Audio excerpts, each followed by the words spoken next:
So my first film that I made, I was 16 and I was applying to colleges. I was in the process of applying to colleges, and I decided to write a very personal story regarding my experience with assimilation and colorism and racism growing up as an immigrant. My process in learning how to make them was definitely just by doing them. I bought my own camera with my money that I made from my marshal's job. I worked in the fitting room, FYI. But with that money, I decided to buy a tripod, a mic, and a camera with one lens. And with that, I made my first short, La Identidad,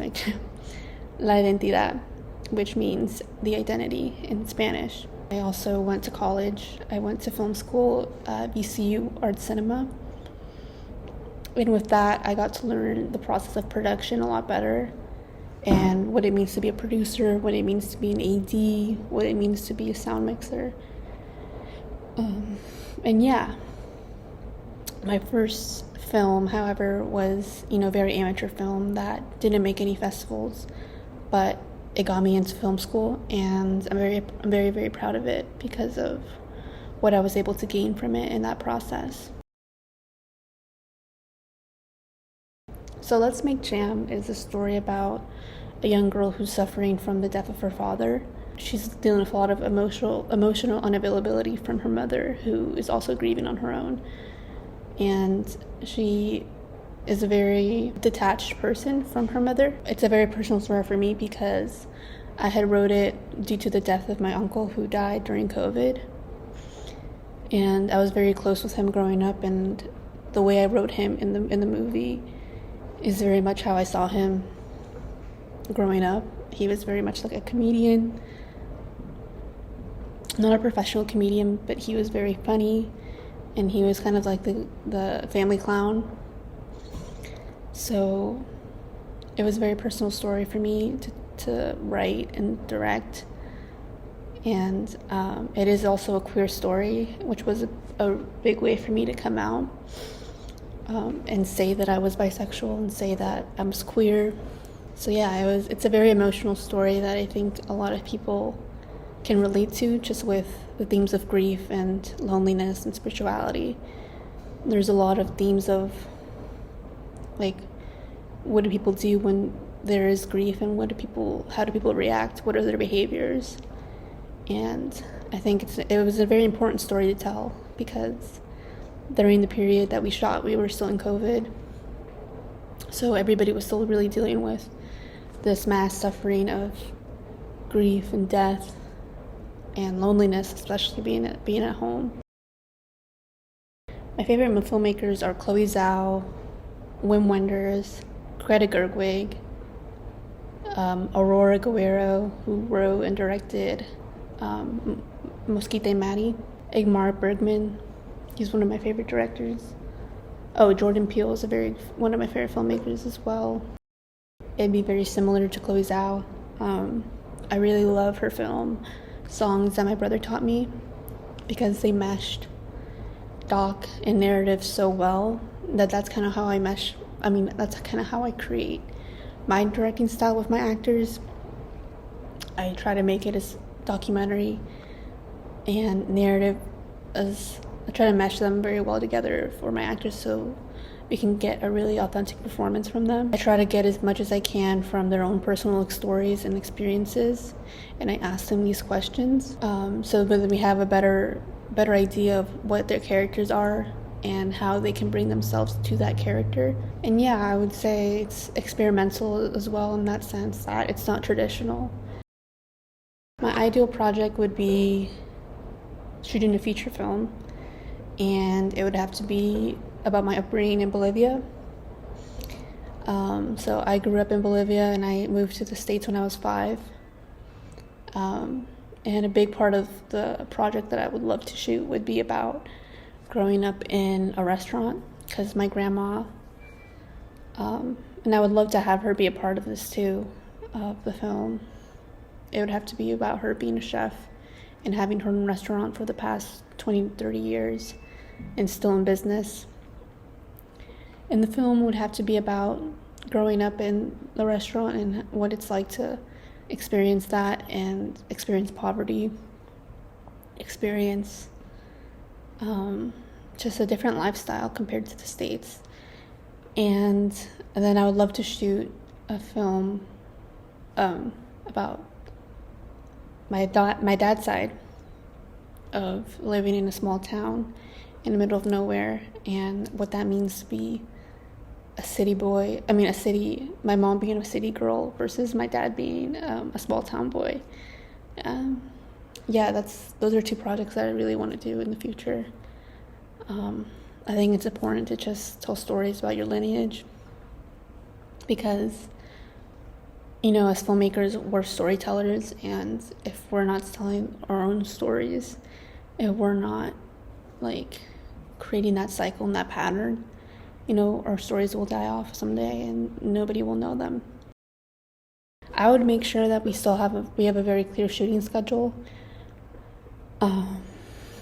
Having a lot of rehearsals with my actors would be essential. I managed to have an in-person rehearsal with my latest film, Sophie, with my actors, but for Let's Make Jam, I wasn't able to do an in-person rehearsal. We only had the time to do Zoom rehearsals due to COVID and because of location and everybody being in different areas. But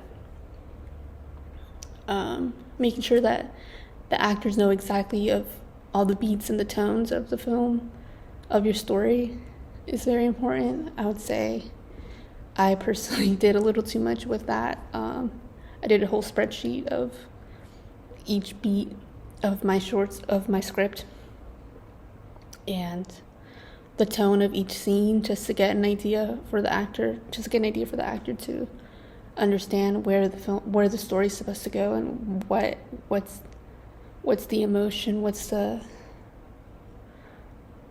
feeling of scenes, just to make sure that you're on top of schedule and that you're not as confused on the day of when you're shooting. Having a really good producer, having a really good AD is very important for being on top of the schedule. Try to have an AD that's will listen to you, but also very much push you.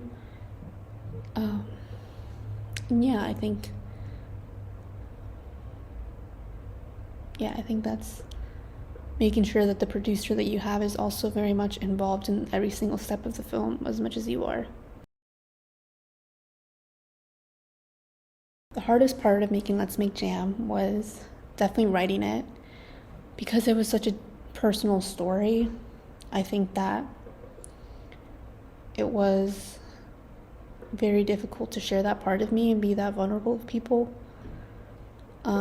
The rewrites were very hard too. My producer Ashley Dean, I gave her a lot of I asked for a lot of her input in how the story was sounding, and she was very helpful with that as well.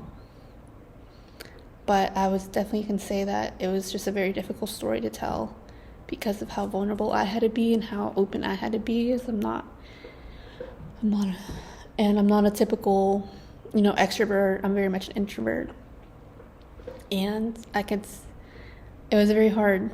I don't know.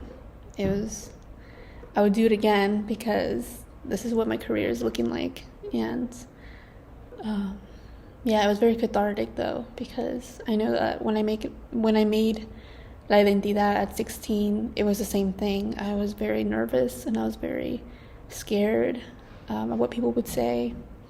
It was too much. But for this film, it was definitely more chill, way more chill in the way that how people's reactions would be. It's gonna be whatever it's gonna be, but only that what you made is great, and that's the pill that you have to swallow when you make movies. Right now I'm editing my latest short film called Sophie, and it's about an artist who's struggling with creating art, and she's kind of stuck between these dreams of her and her childhood best friend, and it has a lot to do with the themes of being a tomboy and growing up as a tomboy, as that's very personal to me. It plays with the ideas of what is gender, what is femininity. And yeah, I'm currently in the post-production process of it, and we got to shoot it on Super 16, which is amazing. My DP was fabulous. Like, I couldn't have asked for a better DP. And yeah, I think having this next story be out in the open is something I'm very looking forward to. And yeah.